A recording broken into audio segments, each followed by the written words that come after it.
What you think and say to yourself has a direct impact on what shows up in your life and your business. The inner dialogue and your beliefs about what's possible are driving your interactions with others, your actions, and your results. You may have heard of scarcity thinking and abundance thinking. I find an easier way to think about these ideas is to think in terms of going against the current or going with the current. My husband Stephen did an Ironman competition a few years back, and he did it in Louisville. Now, Stephen's a good swimmer, but he did great in his age group in the swim. And part of the reason he did better than expected was that the swim was in the Ohio River and they swam with the current. Going against the current in your business is when you're focusing on aggressive competition, like I'm going to beat that other guy. You have a lot of fear about what's happening or maybe what's ahead. Perhaps you're feeling envious of someone else's success.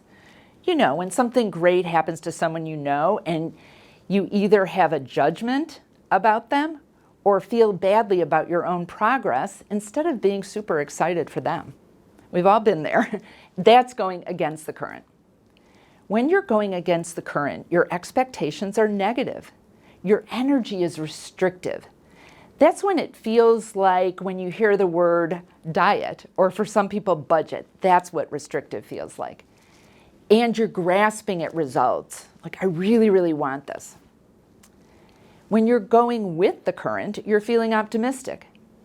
You know there are more than enough clients and opportunities to go around. You are generous.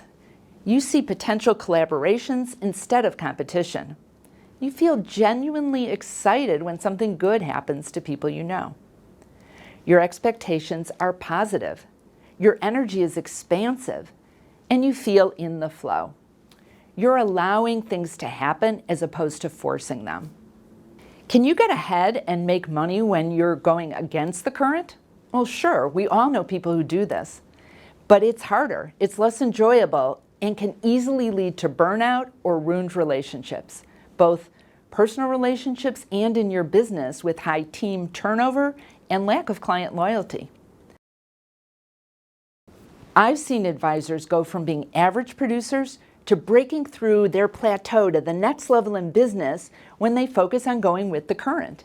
And it's not just about the money. It's about loving your business and having it love you back.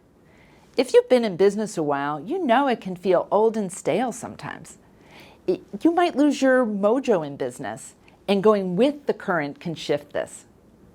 So how do you shift from going against the current to flowing with the current? Well, the first step is to be aware that you're going against the current. The next step might be to get support from people who are positive and encouraging. Maybe this is a coach, an advisor, a mentor. Perhaps you form a group of other advisors to encourage each other and keep each other accountable. Another great way to get out of this muddy middle in between going against the current and flowing with the current, and this might seem counterintuitive, but it is to up the velocity of your generosity. When you give more of what you desire, not only do you make a difference for others, but for yourself as well. If you want more referrals, give more referrals. Be generous with the support that you give to other advisors you know. Consider increasing your charitable contributions as well.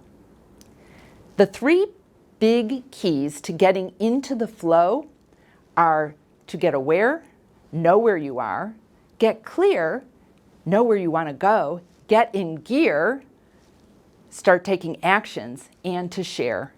And this is about giving and generosity.